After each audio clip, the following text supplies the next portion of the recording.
السلام علیکم ورحمۃ اللہ وبرکاتہ۔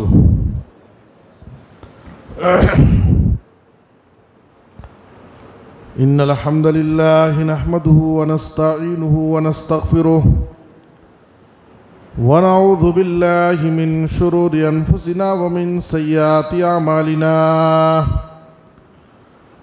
من يهده الله فلا مضل له ومن يضلله فلا هادي له، وأشهد أن لا إله إلا الله وحده لا شريك له، وأشهد أن محمدًا عبده ورسوله۔ يا أيها الذين آمنوا اتقوا الله حق تقاته ولا تموتن إلا وأنتم مسلمون۔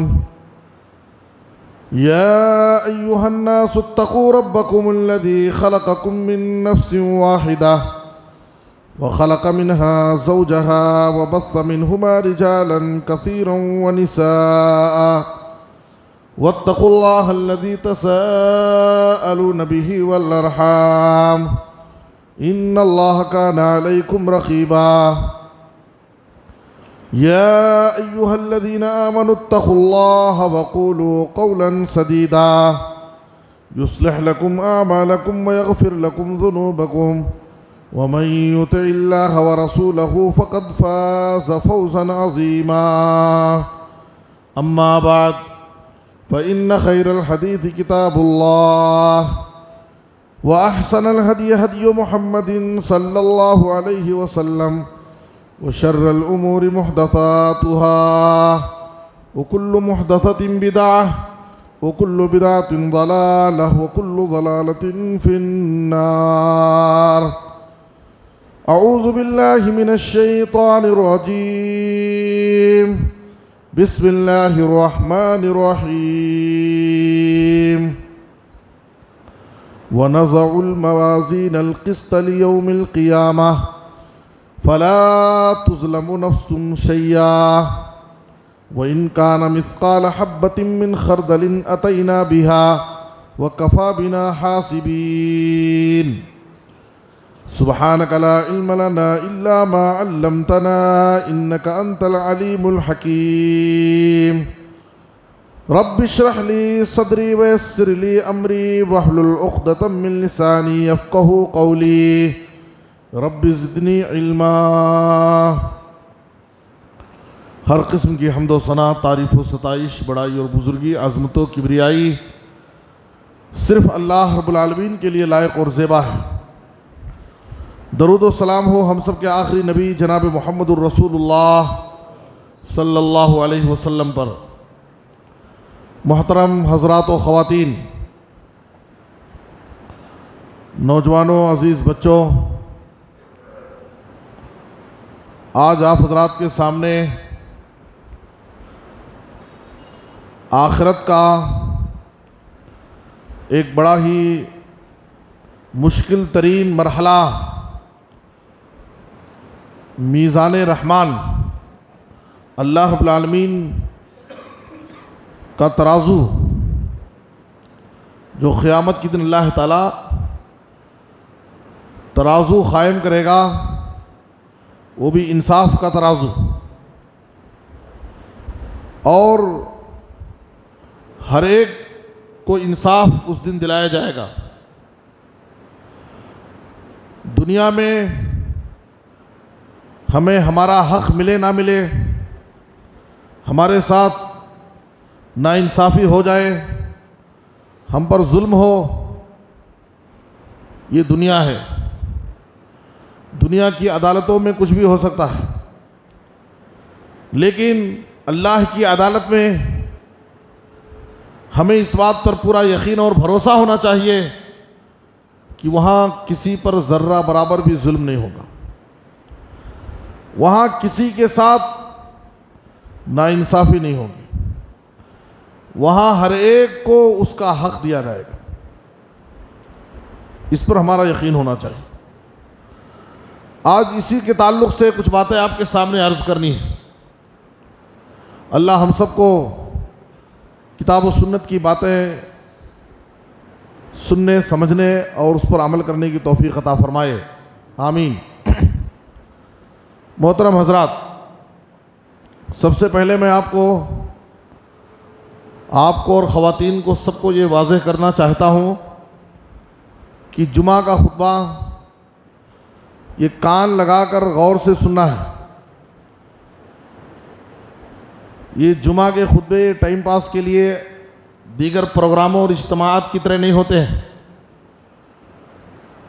کوئی آ رہا ہے، کوئی جا رہا ہے، کوئی اونگ رہا ہے، کوئی سو رہا ہے تو کوئی چائے پی رہا ہے، یہ سب پروگراموں میں چلتا ہے۔ خطبے جمعہ کو کان لگا کر کے غور سے سننا ہے، یہ ضروری ہے۔ اور خطبے جمعہ کو سننے کا ادب یہ ہے، صحابہ کرام کہتے ہیں کہ جب نبی صلی اللہ علیہ وسلم منبر پر خطبے کے لیے آتے تھے اور آپ ہم سے خطاب کرتے تو ہم آپ کی طرف اپنے چہروں سے متوجہ ہوتے تھے، تو چہرے کو چہرے سے ملا کر کے دیکھ کر کے خطبہ سننا ہے، یہ ادب ہے۔ منڈی نیچے کر کے اونگ کر کے یہ جمعہ کے خطبے کو سننا یہ خطبے کے ادب کے خلاف ہے، یاد رکھیے، کسی بھی حدیث میں یہ نہیں۔ منڈی نیچے کر کے جو لوگ خطبے سنتے ہیں یہ خطبے کے سننے کے ادب کے خلاف ہے۔ صحابہ کرام باقاعدہ چہرے کو چہرہ دیکھ کر کے خطبہ سنتے تھے۔ اقبلنا الیہ بوجوہنا کا لفظ ہے، ہم اپنے چہروں کے ساتھ آپ کی طرف متوجہ ہوتے تھے۔ اس طرح خطبہ سننا ہے، ٹیک لگا کر کے بیٹھنا، منڈی جھکا کر کے خطبہ سننا، اونگنا، سونا خطبے کے درمیان، یہ بے ادبی ہے، اس سے پرہیز کریں۔ اور دوسری بات یہ ہے کہ جمعہ کا خطبہ یہ ہفتے بھر کی چارجنگ ہے مسلمانوں کے لیے۔ آج ہم اور آپ اپنا موبائل فون چارج کرنا نہیں بھولتے، یاد سے چارج کر لیتے، بھئی گاؤں جانا ہے، سفر پر جانا ہے، موبائل چارج رکھ لو، نہیں تو پھر راستے بھر کیا کریں گے، کہیں فون ڈسچارج ہو گیا۔ فون کی چارجنگ کی ہمیں بڑی فکر رہتی ہے، لیکن اپنے ایمان کو، اپنے دین کو چارجنگ کرنے کے لیے ہمیں کوئی فکر نہیں رہتی۔ نبی صلی اللہ علیہ وسلم نے کہا کہ جب انسان کپڑا پہنتا ہے، کپڑا پہننے سے وہ کپڑا بوسیدہ ہوتا ہے، پرانا ہوتے رہتا ہے، تو آدمی کپڑے کو دھل کر کے اس کو صاف کرتا ہے، تو اسی طریقے سے یہ ایمان تمہارے دلوں میں کمزور ہو جاتا ہے۔ تو اے لوگو، تم اپنے ایمان کی تجدید کر لیا کرو، اپنے ایمان کو چارج کر لیا کرو، اپنے ایمان کو تازہ کر لیا کرو۔ یہ ہفتے میں جمعہ کا خطبہ آتا ہے، یہ مسلمانوں کے ایمان کو چارج کرنے کے، ان خطبات کی بڑی اہمیت ہے، ان کی اہمیت کو سمجھیں آپ۔ چپ آ کر کے بیکار منڈی نیچے کر کے سو کر کے اونگ کر کے خطبہ سن کر کے چلے گئے، یہ مناسب نہیں ہے کسی بھی طریقے سے۔ بہرحال سورہ انبیاء، غور سے خطبے کو سنیے خواتین بھی۔ سورہ انبیاء کی آیت نمبر 40 پر 7 آیتیں بھی یاد رکھیے، بعد میں آپ اطمینان سے اس کی ترجمے کو، تفسیر کو خود سے پڑھ سکتے ہیں، دیکھ سکتے ہیں، اور دل مطمئن ہوگا۔ سورہ انبیاء آیت نمبر 40 پر 7 میں نے آپ کے سامنے تلاوت کی۔ اس آیت کی تفسیر بیان کرنے سے پہلے میں آپ کے سامنے بتانا چاہتا ہوں کہ ہر مسلمان کو، ہر مومن کو آخرت پر ایمان رکھنا ضروری ہے۔ ایمان کے 6 ارکان ہیں، ان میں سے ایک رکن آخرت پر ایمان لانا ہے۔ اور آخرت پر ایمان لانے کا مطلب کیا ہے؟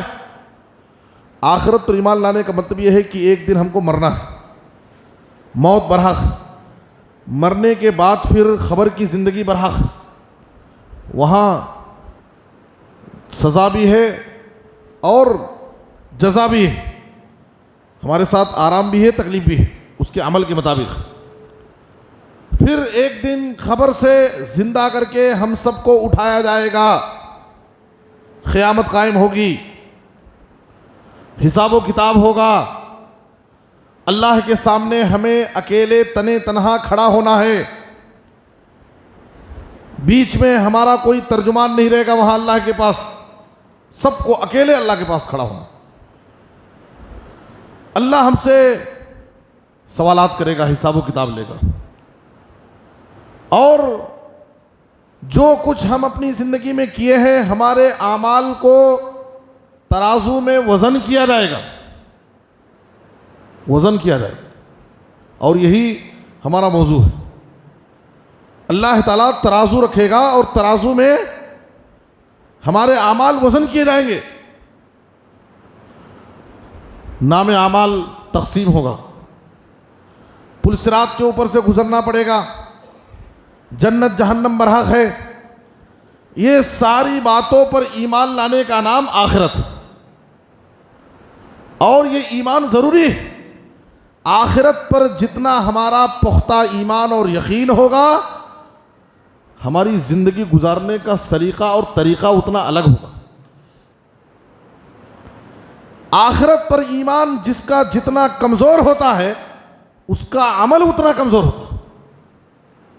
یاد رکھیے، یہ آخرت پر ایمان، آخرت کا عقیدہ انسان کی زندگی کو تبدیل کر دیتا ہے، اس لیے کہ وہ یہ سمجھتا ہے کہ ایک دن مجھے مرنا ہے، مرنے کے بعد معاملہ ختم نہیں ہوگا، حساب و کتاب ہوگا، اللہ کے سامنے کھڑے ہونا ہے، اللہ سوالات کرے گا، جنت اور جہنم برحق ہے۔ کافر لوگ جو اس بات پر ایمان نہیں رکھتے، آخرت کو نہیں مانتے، حساب و کتاب کو، جنت اور جہنم کو برحق نہیں سمجھتے، وہ لوگ کیا کرتے ہیں؟ وہ منمانی زندگی گزارتے ہیں، جیسے چاہو دنیا میں زندگی گزار لو، مر جائیں گے معاملہ ختم ہو جائے گا، جیسے چاہو دنیا میں رہو، مر جائیں گے معاملہ ختم ہو جائے گا، وہ یہ سمجھتے ہیں۔ لیکن مسلمان یہ سمجھتا ہے کہ مرنے کے بعد تو ہماری اصل زندگی شروع ہوتی ہے، مرنے کے بعد دوبارہ ہم کو زندہ کیا جائے گا، قیامت قائم ہوگی، اور جب آخرت کی زندگی شروع ہوگی تو وہ ہمیشہ رہے گی، اس زندگی کے بعد پھر موت نہیں۔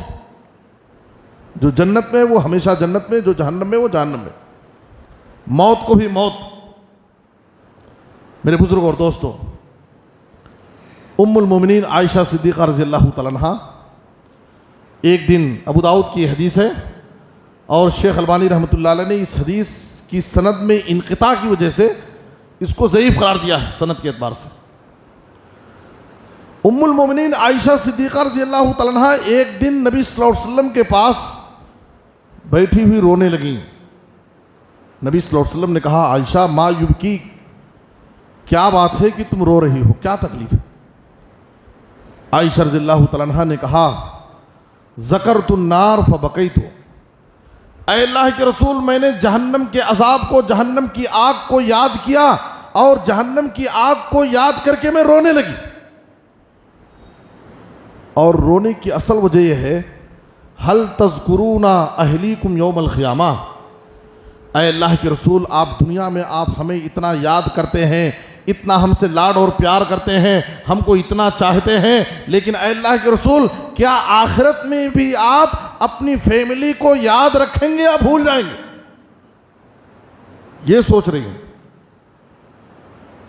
اس وقت جناب محمد الرسول اللہ صلی اللہ علیہ وسلم نے فرمایا، بڑی اہم بات، نبی صلی اللہ علیہ وسلم نے فرمایا، اما فی ثلاثت مواطن فلا یذکر احد احدا، آخرت میں 3 ایسے مقامات آئیں گے جہاں پر کوئی کسی کو بھی یاد نہیں رکھے گا، ہر ایک کو بھول جائے گا۔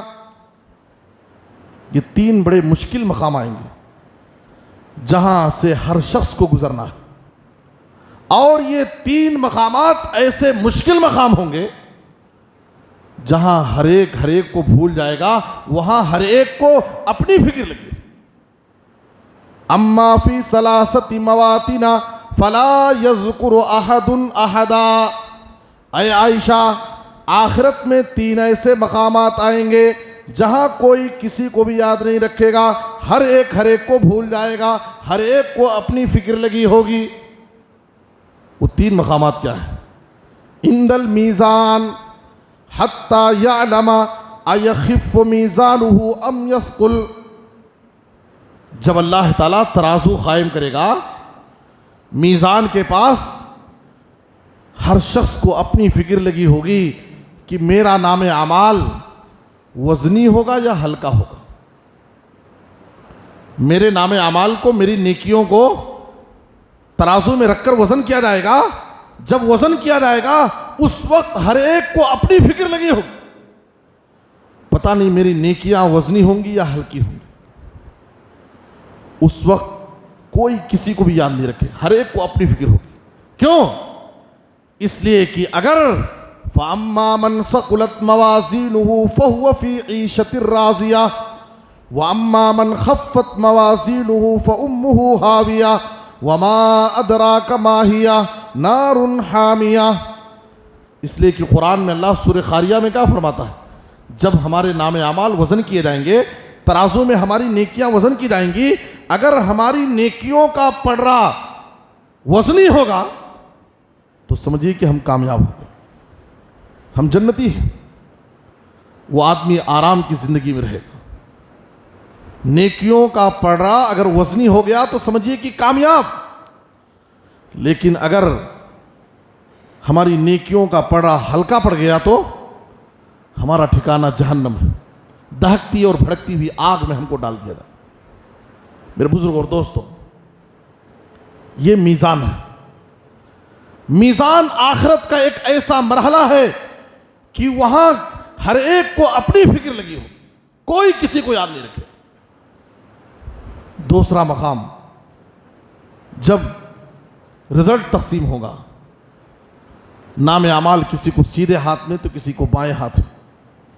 ہر ایک کو فکر لگی ہوگی کہ میرا نام اعمال مجھے سیدھے ہاتھ میں ملے گا یا بائیں ہاتھ میں ملے گا. فَأَمَّا مَنْ أُوتِيَ كِتَابَهُ بِيَمِينِهِ فَيَقُولُ هَاؤُمُ اقْرَءُوا كِتَابِيَهْ، اگر سیدھے ہاتھ میں نام اعمال مل گیا تو سمجھیے کہ ہم کامیاب ہیں.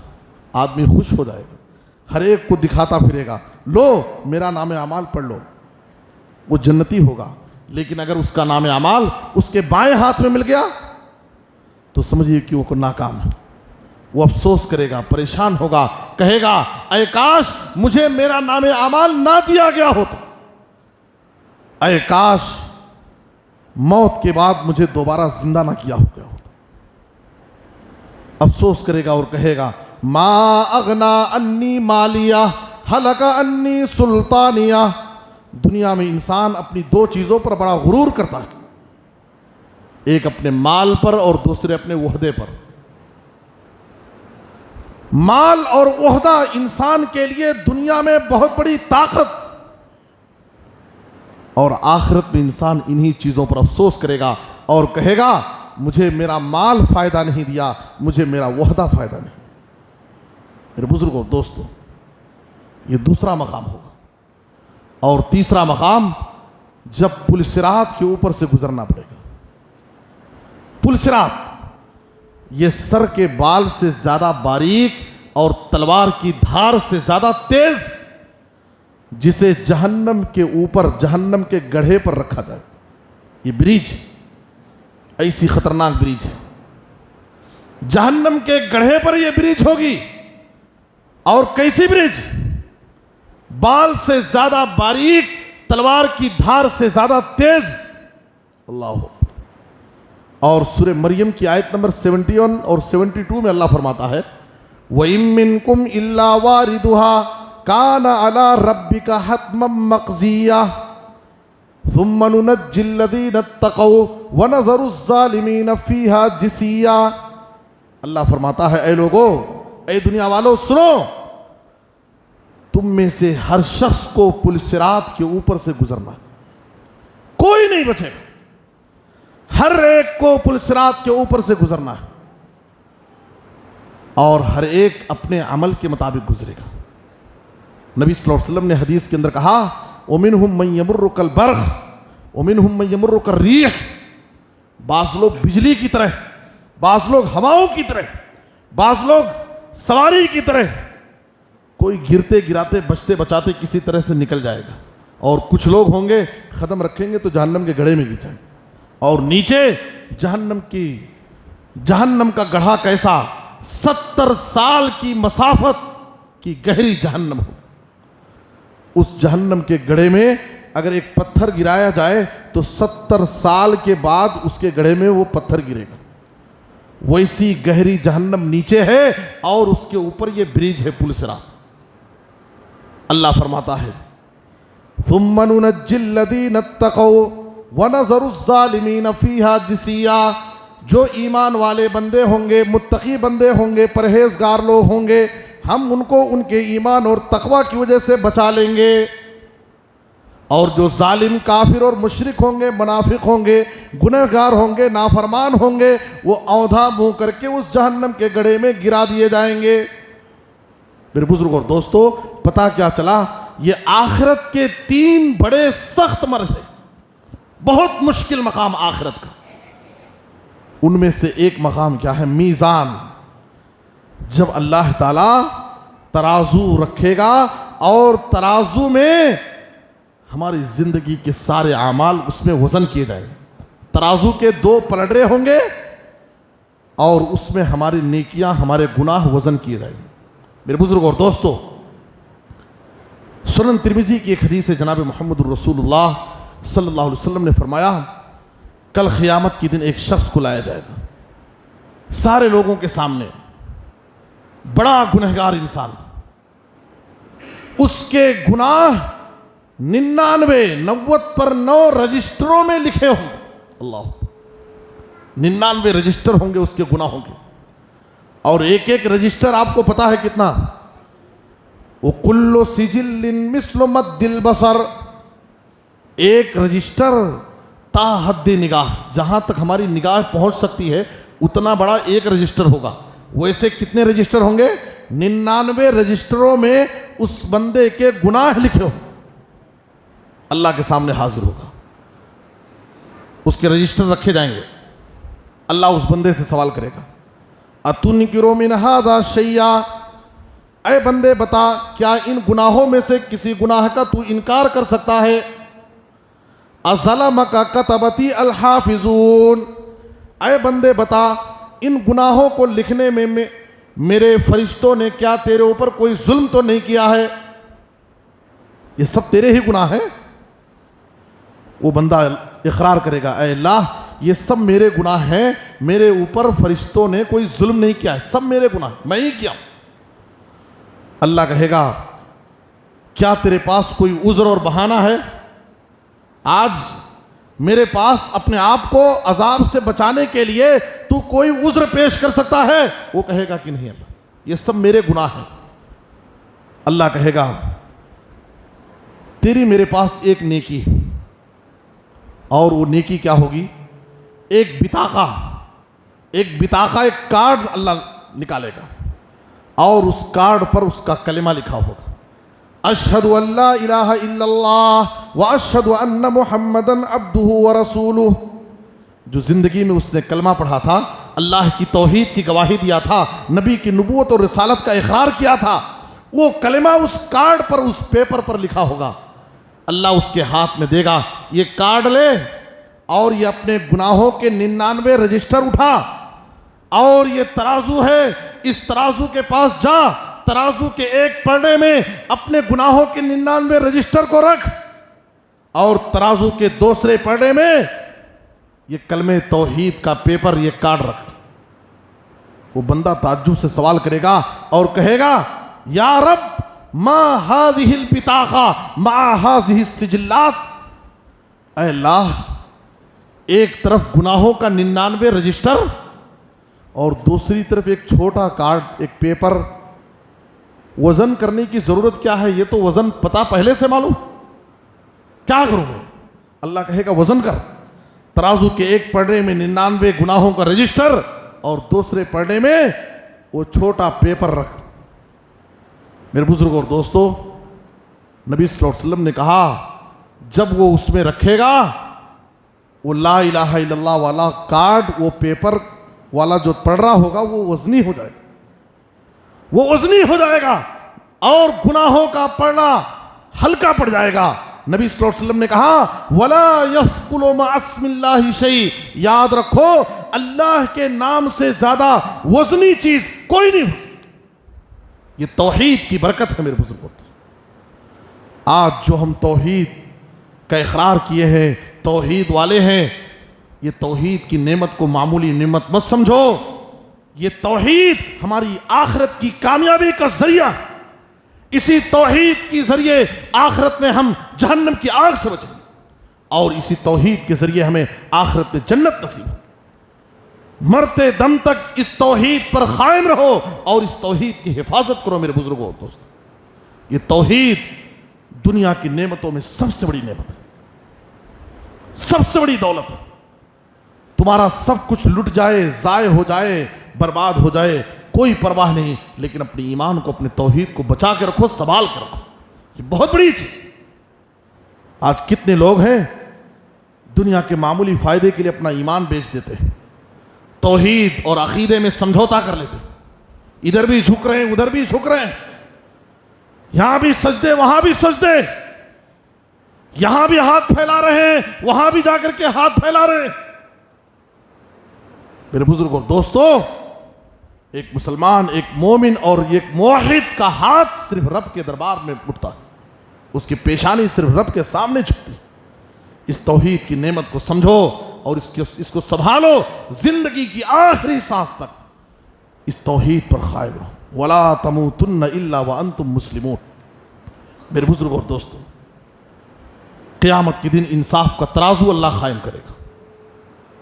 دنیا میں تمہارے ساتھ کچھ بھی ہو جائے، دنیا والے تمہارا حق نہ دیں، دنیا والے تم پر ظلم کریں، لیکن یاد رکھو کہ اللہ کی عدالت میں جب انصاف کا ترازو قائم ہوگا، وہاں ہر ایک کو اس کا حق دے دیا جائے گا۔ یقین رکھو۔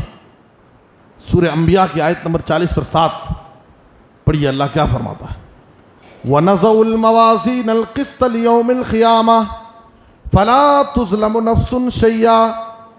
قیامت کے دن ہم انصاف کا ترازو قائم کریں گے، اور انصاف کے ترازو کو قائم کرنے کے بعد کسی پر ذرہ برابر بھی ظلم نہیں کیا جائے گا۔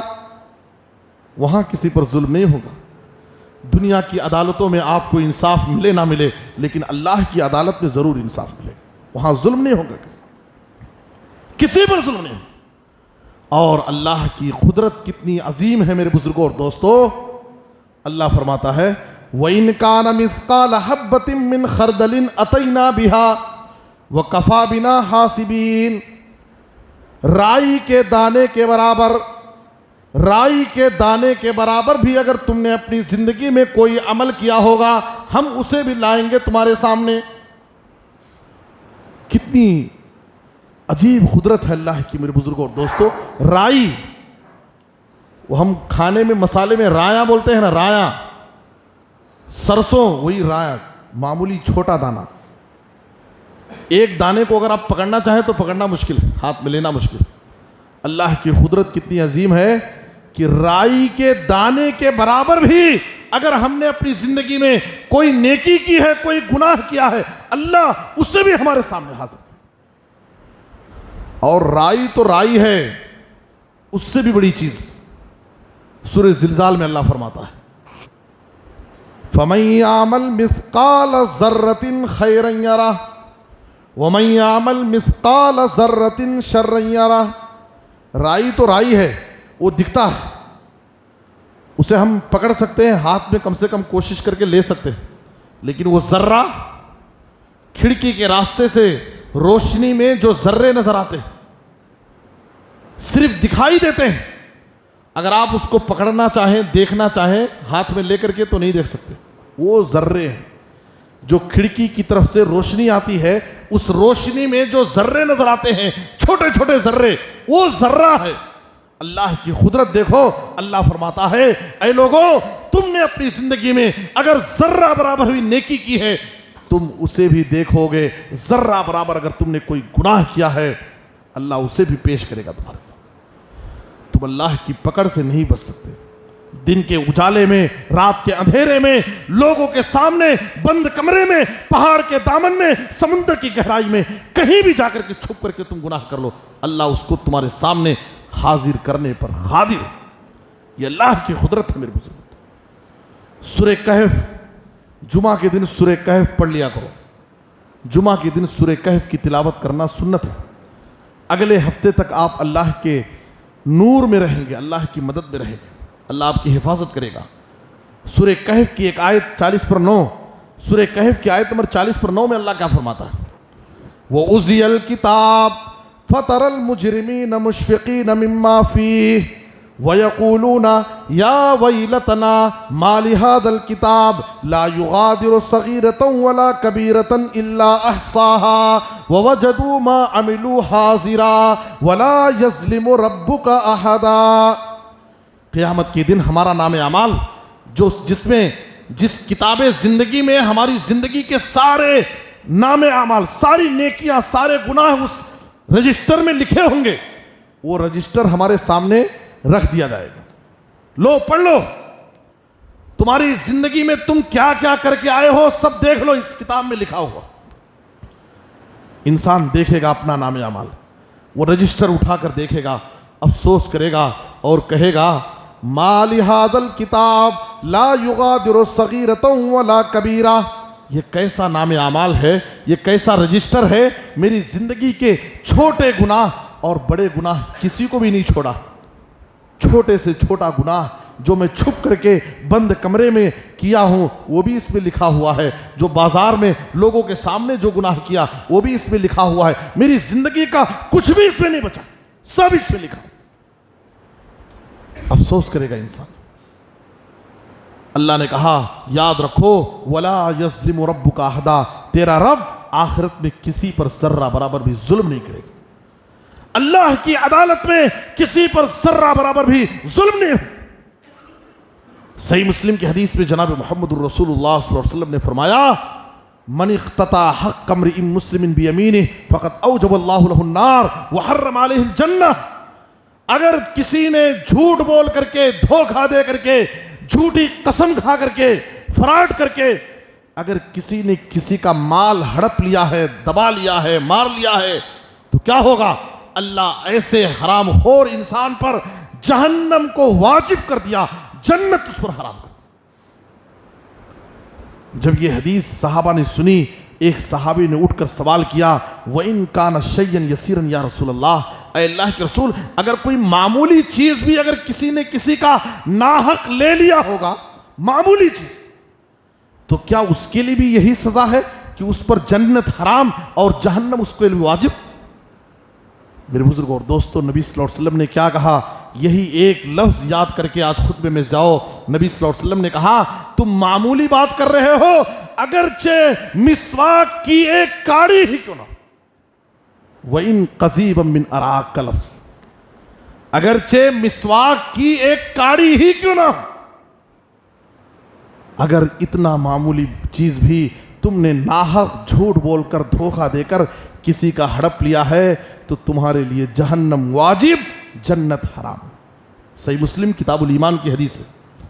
میرے بزرگوں اور دوستو، جناب محمد الرسول اللہ صلی اللہ علیہ وسلم نے فرمایا کل قیامت کی دن اللہ کی عدالت میں جب انصاف کا ترازو قائم ہوگا، کیسے انصاف دلایا جائے گا؟ نبی صلی اللہ علیہ وسلم نے کہا لَتُوَدُّنَّ الْحُقُوقَ إِلَىٰ أَهْلِهَا حَتَّى يُقَادَ لِلشَّاةِ الْجَلْحَاءِ مِنَ الشَّاةِ الْقَرْنَاءِ۔ اے لوگو، اپنی دنیا میں زندگی ہی میں حق والوں کا حق دے دو، زندگی ہی میں، دنیا ہی میں حق والوں کا حق واپس کر دو، معاملہ ختم کر لو دنیا میں، ورنہ اللہ کی عدالت میں تو بڑا خطرناک انصاف ہونے والا ہے۔ یہاں تک کہ اگر سینگ والی بکری نے اگر بغیر سینگ والی بکری کو مارا ہوگا اپنی سینگ سے تو اللہ اس بے زبان جانور سے بھی بدلہ دلائے گا۔ اللہ، ہم تو انسان ہیں، ہم کو اللہ نے عقل دی ہے، ہم انسان ہیں، ان جانوروں کے ساتھ اللہ انصاف کرائے گا۔ اگر ہم دنیا میں ایک بھائی پر ظلم کیا، ایک بھائی نے اپنے بہن کا حق مار لیا، پڑوسی نے پڑوسی پر ظلم کیا، رشتہ دار نے رشتہ داروں کا حق مارا، کیا اللہ ہمیں چھوڑ دے گا؟ سینگ والی بکری نے اگر بغیر سینگ والی بکری کو ناحق مارا ہوگا، اللہ وہاں انصاف دلائے گا، تو کیا اللہ ہمیں چھوڑ دے گا؟ میرے بزرگوں اور دوستو، آج ظلم و زیادتی اور حق تلفی بڑھتی جا رہی، بھائی بھائی کا حق مار رہا ہے، ہم عورتوں کو ان کو میراث میں وراثت میں ان کے حق مار رہے ہیں، بہنوں کو ہم حق نہیں دے رہے ہیں، بیوی کا جو حق ملنا چاہیے اس کو اس کا حق نہیں مل رہا ہے، خواتین پر ظلم ہو رہا ہے۔ آج انسان اتنا درندہ بن چکا ہے کہ ایک انسان دوسرے انسان پر ظالم بنا بیٹھا۔ میرے بزرگوں اور دوستو، اور ہمارا حال یہ ہے کہ ہم لوگوں کو ستاتے ہیں، لوگوں کا حق مارتے ہیں، لوگوں کو رلاتے ہیں، اور اللہ کے گھر میں آ کر کے اللہ کے سامنے سجدوں میں آنسو گراتے ہیں۔ کیا اللہ معاف کر دے گا ہم کو؟ جس کو ہم نے رلایا ہے، جب تک اس کا حق اس کو واپس نہیں کر دیں گے، اس سے معافی نہیں مانگیں گے، سجدوں میں آ کر کے مسجد میں آ کر کے رونے سے آنسو گرانے سے کوئی فائدہ نہیں، کوئی فائدہ نہیں۔ لوگوں کو چکر دے کر عمرے میں جا کر کے خانہ کعبہ کا چکر لگانے سے کوئی فائدہ نہیں، یاد رکھو۔ آج کتنے لوگ ہیں بڑے چالاک، عیار، ہوشیار، مکار اپنے آپ کو سمجھتے ہیں، کسی سے قرضہ لیے اس کو ڈبا دیے، بیچارہ کمزور آدمی ہے، ایک بار دو بار مانگا، تیسری بار ایسا ڈانٹتا ہے کہ دوبارہ اس کو زبان کھولنے کی ہمت نہیں کرتا۔ قرضہ ہم نے لیا ہے، ہم اس کا حق دبا کے بیٹھے ہیں، اس غریب کمزور بیچارے کو اپنا حق لینے میں ڈر محسوس ہوتا ہے، اس لیے کہ یہ ظالم ہے، طاقتور ہے، دنیا کی عدالتوں میں میرے خلاف پیسے کھلا کر کے لائر رکھ کر کے کیس جیت لے گا۔ میں تو غریب کمزور، میں اپنی آواز اپنی زبان کھول کر کے میں اپنا حق بھی نہیں مانگ سکتا ہوں۔ یاد رکھو، وقت زیادہ ہو رہا ہے، میں ایک آخری حدیث بیان کر کے اپنی بات ختم کرتا ہوں۔ یہ دنیا کی عدالتوں میں، پولیس اسٹیشنوں میں، دنیا کے کورٹ اور کچہریوں میں اگرچہ ہمارے ساتھ ظلم ہو، ناانصافی ہو، دنیا کی عدالت جھوٹ کو سچ اور ناحق کو حق نہیں کر سکتی، حرام کو حلال نہیں کر سکتی۔ حق ہے، اگرچہ ہمارے حق میں انصاف نہ ہو۔ نبی صلی اللہ علیہ وسلم نے کہا، انکم تختصمون الیہ، اے لوگو میں بھی ایک انسان ہوں، مجھے غیب کا علم نہیں ہے، تم لوگ میرے پاس اپنے جھگڑے لے کر کے آتے ہو، لیکن ایک آدمی ناحق حق پر نہیں ہے، وہ جھوٹا ہے، وہ حق مارنے والا ہے، لیکن اس کو بات کرنے کا بڑا ہنر، چرب زبان، بڑے اچھے انداز سے اپنی دلیلیں پیش کرتا ہے، اپنی بات سامنے رکھتا ہے، میں اس کی باتیں سن کر کے اس سے متاثر ہو کر کے اس کے حق میں فیصلہ کر دیتا ہوں، اور وہ غریب بیچارہ کمزور آدمی، اسے بات کرنا بھی نہیں آتا سیدھا، حالانکہ حق والا وہ ہے، زمین اس کی ہے اور یہ حرام خور ہے، لیکن اس کو بات کرنے کا ہنر معلوم ہے، اچھے انداز سے باتیں کرتا ہے، میں اس کی باتوں کو سن کر کے میں اس کے حق میں فیصلہ کر دیتا ہوں۔ یاد رکھو، میرے فیصلے سے وہ زمین تیرے لیے حلال نہیں ہو سکتی، تو اپنے بھائی کا مال نہیں لے رہا ہے، تو اپنے بھائی کی زمین نہیں لے رہا ہے، تو یاد رکھ، تو جہنم کے آگ کے ٹکڑے اپنے ساتھ لے جا رہا۔ دنیا کی عدالت میں اگر ہمارے ساتھ ناانصافی ہو جائے، ہم کو حق نہ ملے، تو اس کا یہ مطلب نہیں ہے کہ ہم حق سے محروم ہو گئے، ضرور اللہ کی عدالت میں ہمیں انصاف ملے گا۔ اور اللہ کی عدالت میں کیسے انصاف ملے گا؟ نبی صلی اللہ علیہ وسلم نے کہا، من کانت لہ مظلمۃ لاخیہ من عرضہ او شیء فلیتحللہ منہ الیوم قبل ان لا یکون دینار ولا درہم۔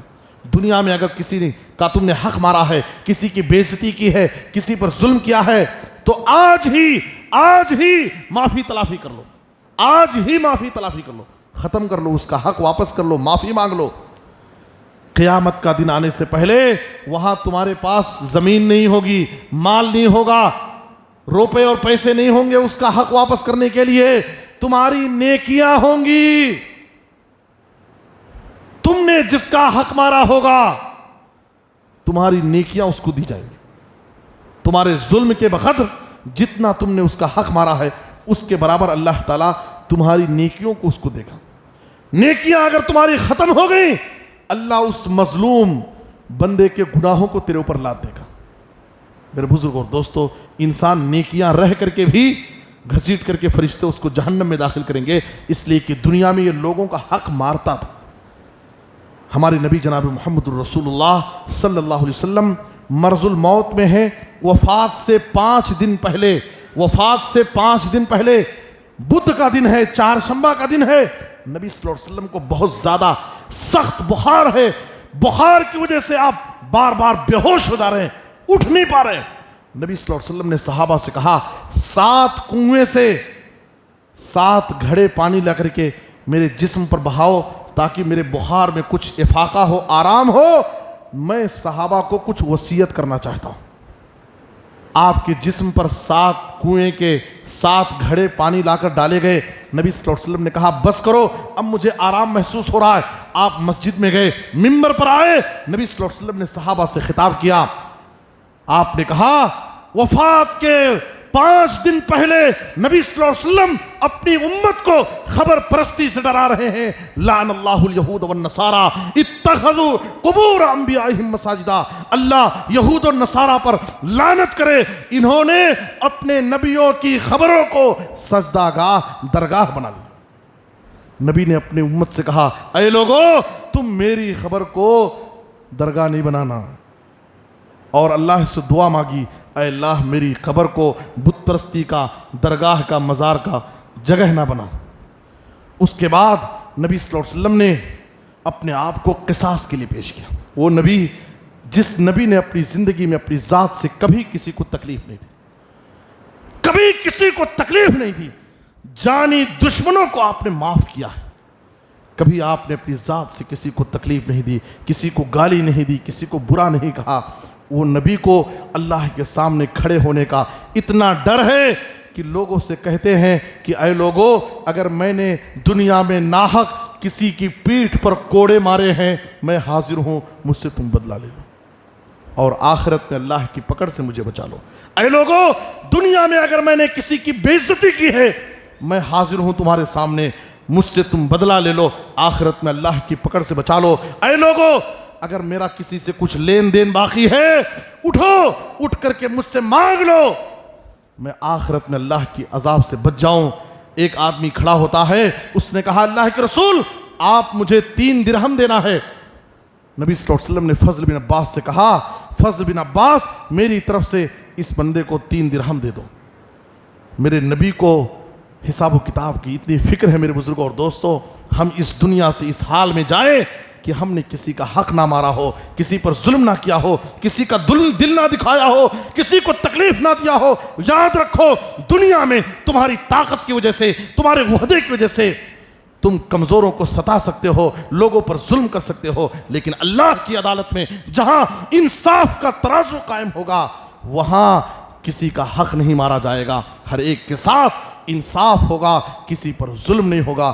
اللہ ہم سب کو اچھی سمجھ دے، نیک توفیق دے. اللہ ہم سب کو اپنے معاملات کو پاک صاف رکھنے کی اللہ ہمیں توفیق دے. اے اللہ جو بیمار ہیں انہیں شفاء عاجل کامل عطا فرما، جو مقروض ہیں انہیں ادائیگی قرض کی کوئی آسان سبیل پیدا فرما. اے اللہ ہر جگہ مسلمانوں کے حال پر رحم فرما، مظلوم مسلمانوں کی حفاظت فرما، کتاب و سنت پر عمل کرنے والا بنا، نبی کی سنتوں سے محبت کرنے والا بنا.